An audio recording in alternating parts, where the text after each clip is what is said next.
Sí, me llamo Eduardo. Usted me lo pregunta para entrar en algún modo de conversación, y eso yo puedo entenderlo.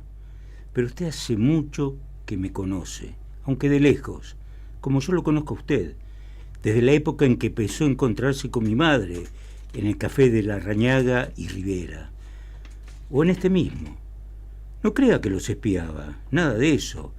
Usted a lo mejor piensa, pero es porque no sabe la historia. ¿O acaso mamá se lo contó? Hace tiempo que yo tenía ganas de hablar con usted, pero no me atrevía. Así que después de todo le agradezco que usted me haya ganado la mano. ¿Y sabe por qué tenía ganas de hablar con usted? Porque tengo la impresión de que usted es un buen tipo. Y mamá también era buena gente. No hablábamos mucho, ella y yo. En casa, o reinaba el silencio o tenía la palabra mi padre. Pero el viejo hablaba casi exclusivamente cuando venía borracho, o sea, casi todas las noches.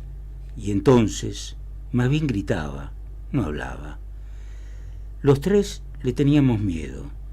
Aprendí muchas cosas, entre otras cosas que los tipos que gritan y castigan e insultan son en el fondo unos pobres diablos.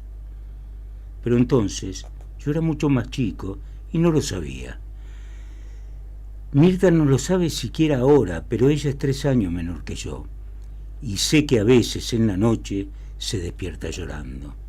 Es el miedo. ¿Usted alguna vez tuvo miedo? A Mirta siempre le parece que el viejo va a parecer borracho y que se va a quitar el cinturón para pegarle. Todavía no se ha acostumbrado a la nueva situación. Yo, en cambio, he tratado de acostumbrarme. Usted apareció hace 1 año y medio, pero el viejo se emborrachaba desde hacía mucho más. Y no bien agarró ese vicio, nos empezó a pegar a los tres. A Mirta y a mí nos daba con el cinto. Duele bastante el cinto. Pero a mamá le pegaba con el puño cerrado. Porque sí nomás. Sin mayor motivo, porque la sopa estaba demasiado caliente, o porque estaba demasiado fría, o porque no había esperado despierta hasta las 3 de la madrugada, o porque tenían los ojos hinchados de tanto llorar. Después, con el tiempo, mamá dejó de llorar. Yo no sé cómo hacía, pero cuando él le pegaba, ella ni siquiera mordía los labios, y no lloraba. Y eso al viejo le daba todavía más rabia. Ella era consciente de eso y sin embargo prefería no llorar. Usted conoció a mamá cuando ella ya había aguantado y sufrido mucho. Pero solo 4 años antes, me acuerdo perfectamente, todavía era muy linda y tenía buenos colores. Además era una mujer fuerte. Algunas noches, cuando por fin el viejo caía estrepitosamente y de inmediato empezaba a roncar, entre ella y yo lo levantábamos, lo llevábamos hasta la cama. Era pesadísimo el viejo, y además aquello era como levantar un muerto. Lo que hacía casi toda la fuerza era ella. Yo apenas si me encargaba de sostener una pierna, con el pantalón todo embarrado y el zapato marrón con los cordones sueltos. Usted seguramente creerá que el viejo toda la vida fue un bruto, pero no es así. A papá lo destruyó una porquería que le hicieron. Y se lo hizo precisamente un primo de mamá, ese que trabajaba en el municipio. Yo no supe nunca en qué consistió la porquería, pero se sentía un poco responsable de que alguien de su propia familia lo hubiera perjudicado en aquella forma. No supe nunca qué clase de porquería le hizo. Pero la verdad era que papá, cada vez que se emborrachaba, se le reprochaba porque ella era la que tenía la culpa para él. Ella era la única culpable. Antes de la porquería nosotros vivíamos muy bien.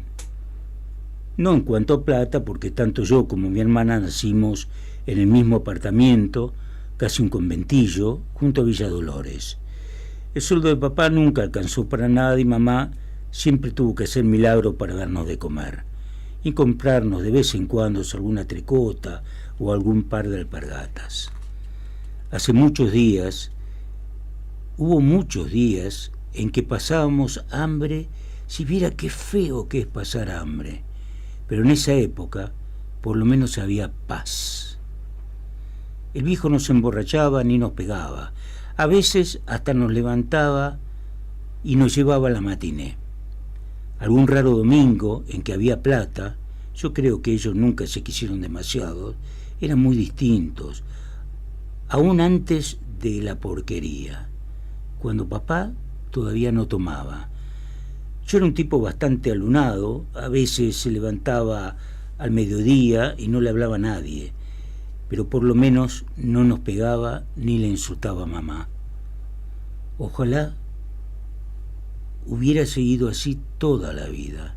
Claro, que después vino la porquería y él se derrumbó. Y empezó a ir a un boliche y a llegar tarde, después a medianoche, con un olor a grapa que apestaba. En los últimos tiempos todavía era peor, porque también se emborrachaba de día y ni siquiera nos dejaba un respiro. Estoy seguro de que los vecinos escuchaban todos los gritos, pero nadie decía nada. Claro, porque papá era un hombre grandote y le tenían miedo. También yo le tenía miedo, no solo por mí y por Mirta, sino especialmente por mamá. A veces yo no iba a la escuela, no por hacerme la rabona, sino para quedarme rondando la casa, ya que siempre temía que el viejo llegara durante el día, más borracho que de costumbre, y la moliera a golpes. Yo no la podía defender. Usted ve lo flaco y menudo que soy, y todavía en ese entonces era más. Pero quería estar cerca para avisar a la policía. ¿Usted se enteró de que ni papá ni mamá eran de ese ambiente? Mis abuelos, de uno del otro lado, no diré que tienen plata, pero por lo menos viven en lugares decentes, con balcones a la calle y cuartos de baño con bidé y bañera. Después que pasó eso, Mirra se fue a vivir con mi abuela Juana, la mamá de papá. Y yo estoy por ahora en casa de mi abuela Blanca, la madre de mamá. Ahora casi se pelean por recogernos, pero cuando papá y mamá se casaron, ellas se habían opuesto a ese matrimonio. Ahora pienso que lo mejor tenían razón y cortaron relaciones con nosotros. Digo nosotros porque papá y mamá se casaron cuando yo ya tenía 6 meses. Eso me lo contaron una vez en la escuela y yo le reventé la nariz a Beto. Pero cuando se le pregunté a mi mamá, ella dijo que era cierto. Bueno, yo tenía ganas de hablar con usted porque no sé qué cara va a poner. Usted fue importante para mí, sencillamente fue muy importante para mamá. Yo la quise bastante, como es natural, pero creo que nunca pude decírselo. Teníamos siempre tanto miedo que no nos quedaba tiempo para mimos. Sin embargo, cuando ella no me veía, yo la miraba y sentía un no sé qué, algo así como una emoción que no era lástima, sino una mezcla de cariño y también de rabia, por verla todavía joven y tan acabada, tan agobiada, por la culpa que no era suya y por un castigo que no se merecía. Usted a lo mejor se dio cuenta, pero yo le aseguro que mi madre era inteligente. Por cierto, bastante más que mi padre. Creo, y eso para mí era lo peor, saber que ella veía esta vida horrible con los ojos bien abiertos, porque ni la miseria, ni los golpes, ni siquiera el hambre consiguieron nunca embrutecerla. La ponían triste, eso sí. A veces se le formaban unos ojos, unas ojeras casi azules, pero se enojaba cuando yo le preguntaba si le pasaba algo. En realidad se hacía la enojada.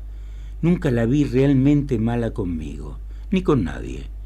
Pero antes de que usted apareciera, yo había notado que cada vez estaba más deprimida, más apagada, más sola. Tal vez fue por eso que pude notar mejor la diferencia. Además, una noche llegó un poco tarde, aunque siempre mucho antes que papá, y me miró de una manera distinta, tan distinta que yo me di cuenta de que algo sucedía. Como si por primera vez se enterara de que yo era capaz de comprenderla, me abrazó fuerte, como con una vergüenza, y después me sonrió. ¿Usted se acuerda de su sonrisa? Yo sí me acuerdo. A mí me preocupó tanto ese cambio que falté 2 o 3 veces al trabajo. En los últimos tiempos hacía reparto de un almacén para seguirla y saber de qué se trataba.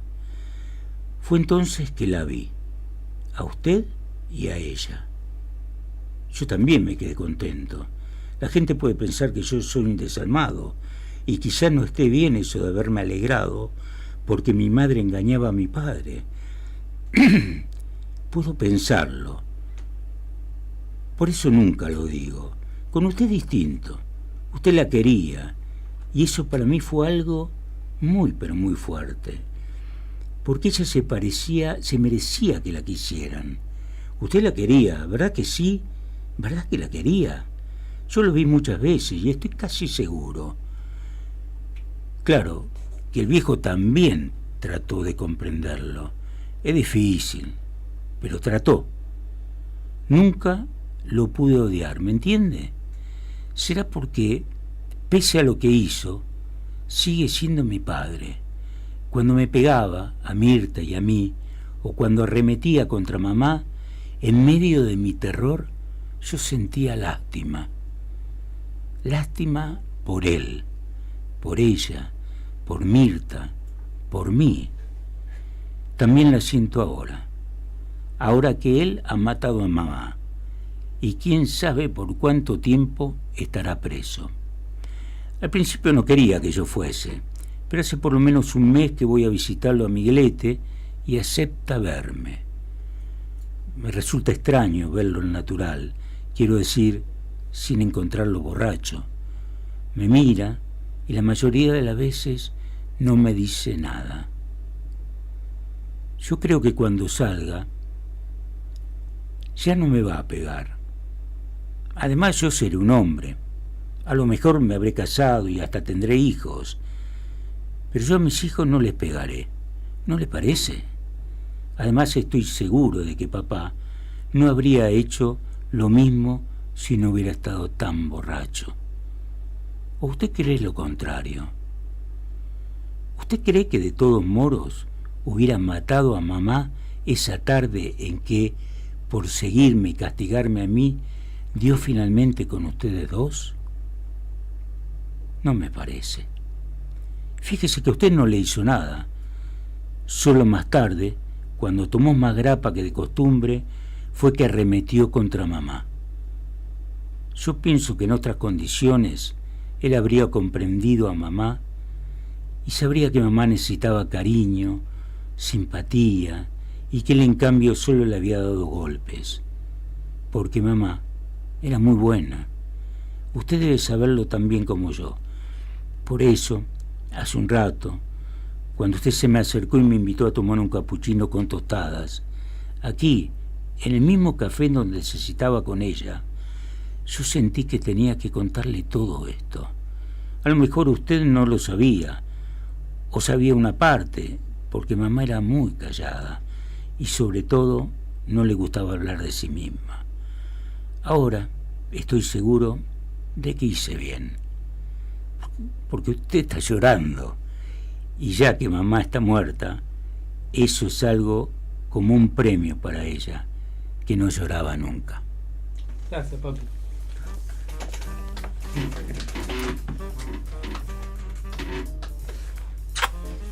Bueno, terrible. Un texto terrible como lo yo.